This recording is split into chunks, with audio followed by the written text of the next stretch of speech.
Bem, a gente vai falar hoje sobre o sistema endócrino. Eu posso adiantar para vocês que o sistema endócrino é responsável pela produção de hormônios ao nosso organismo como um todo. Mas o que são hormônios? Os hormônios são mensageiros químicos que atuam na célula, nos órgãos e nas glândulas. A gente vai aprofundar nas glândulas, pois as glândulas elas também produzem hormônios. Existem três tipos de glândulas: as glândulas endócrinas, as glândulas exócrinas e as glândulas mistas. As glândulas exócrinas elas produzem a secreção para fora da nossa corrente sanguínea, certo? Já diferentemente da glândula exócrina, a glândula endócrina ela produz secreção para dentro da nossa corrente sanguínea, como por exemplo os hormônios que vão circular na nossa corrente sanguínea e permitir o completo funcionamento do nosso organismo como um todo.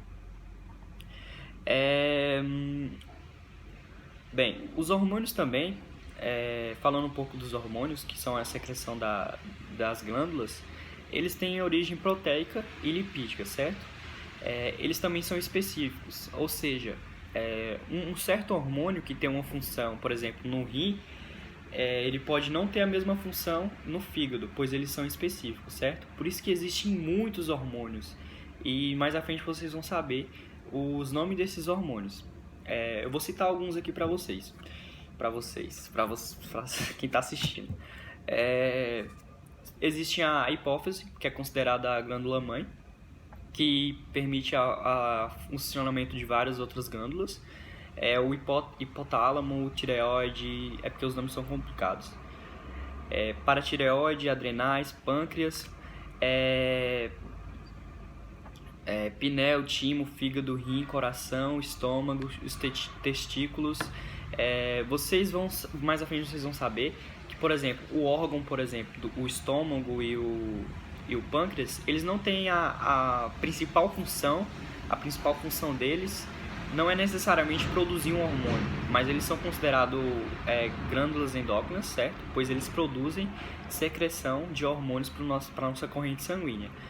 Como, por exemplo, o coração. O coração ele tem a função de bombear sangue, a principal função dele, mas ele também produz hormônios para a nossa corrente sanguínea.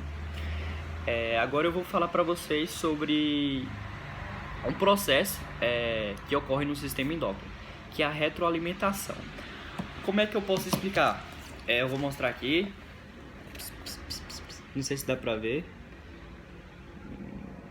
Então, a retroalimentação acontece quando uma glândula ela excreta um determinado hormônio e que esse hormônio ele vai estimular outra glândula a produzir outro hormônio e assim sucessivamente. A retroalimentação ela é positiva quando esse segundo ou próximo hormônio ele vai estimular aquele anterior hormônio que já foi produzido e assim começa um ciclo positivo. E a retroalimentação ela é negativa quando o próximo hormônio ele inibe a produção do anterior, certo? Ou seja, quando está tendo uma exagerada produção de hormônio, aí esse próximo hormônio ele pode impedir que aquele hormônio anterior seja produzido. Mais à frente eu vou explicar um exemplo que ocorre no gigantismo e no naninismo, que é o excesso de produção e a falta de produção, que esse é um processo da retroalimentação.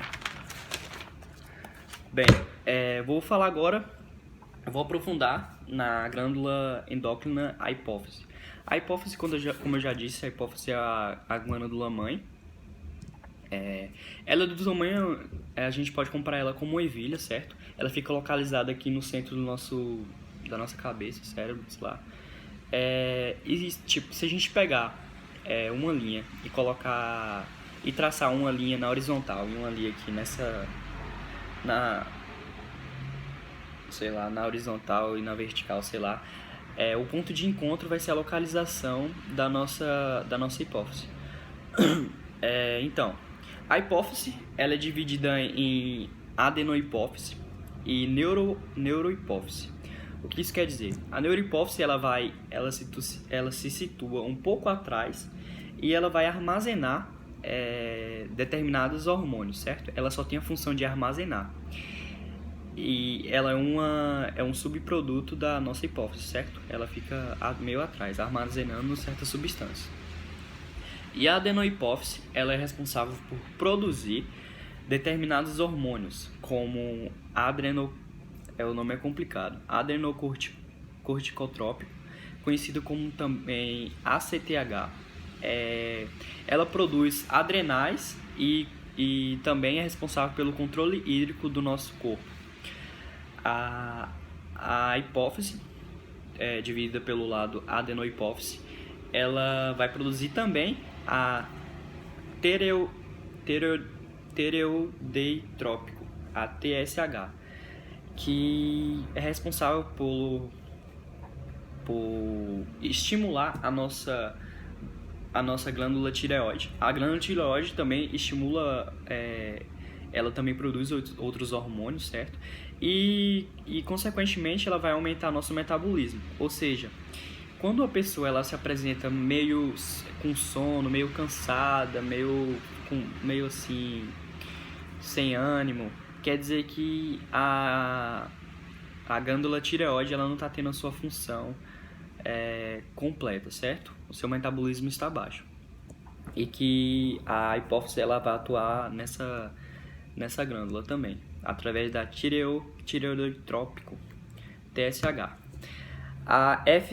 Ela vai produzir também a FSH, que é o folículo estimulante. Nas mulheres, o folículo estimulante vai estimular a produção de ovários. E nos homens, vai estimular a produção de espermatozoides. Também vai produzir outro hormônio conhecido como LH, luteinizante, que produz gônados, que nos homens é responsável por andrógenos e nas mulheres é responsável também pela ovulação, certo? Os andrógenos eles se localizam nos testículos, certo? Por isso que nos homens produz isso. Os hormônios de crescimento, a hipófise ela também vai produzir os hormônios de crescimento, como eu anteriormente eu falei que eu ia falar.